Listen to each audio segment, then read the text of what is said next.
YouTube రామరాజ్యం channel ప్రేక్షకులకు నమస్కారం. ఈరోజు ప్రధాన అంశం పెళ్లిలో పెళ్లి పిలుపు అనే అంశంపై విశ్లేషణ. ఈ విశ్లేషణ మీరు చూసే ముందుగా మీరు నా ఛానల్ లైక్ చేయండి, షేర్ చేయండి, ఆ తర్వాత సబ్స్క్రైబ్ చేయండి.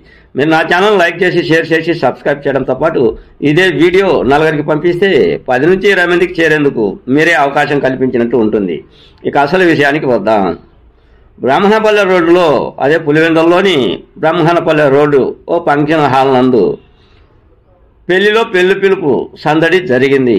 ఇది ఏ విధంగా జరిగింది అంటే, ముఖ్యంగా తెలుగుదేశం నేత అయినటువంటి వెంకట్రామరెడ్డి ఎంట పెళ్లి సందడి నెలకొంది.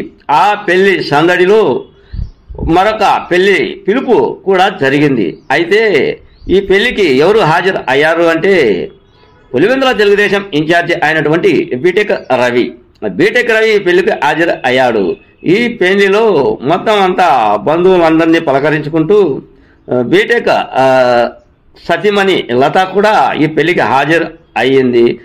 బీటెక్ రవి సతీమణి ఇరువురు కూడా పెళ్లి కుమార్తెను పెళ్లి కుమారుణ్ణి ఆశీర్వదించారు. ఆశీర్వదించడంతో పాటు అక్కడికి హాజరైన నేతల కార్యకర్తల అందరితో సందడిగా తిరిగారు బీటెక్ రవి. అయితే ఆ పెళ్లిలోనే మరొక పెళ్లి పిలుపు వచ్చింది.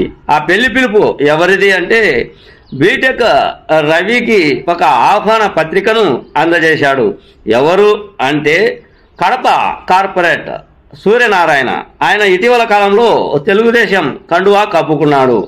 వైకాపా కార్పొరేటర్ అయినప్పటికీ తెలుగుదేశంలో కడప నందు శ్రీనివాసులు రెడ్డి, అదే వాసు సమక్షంలో చేరారు.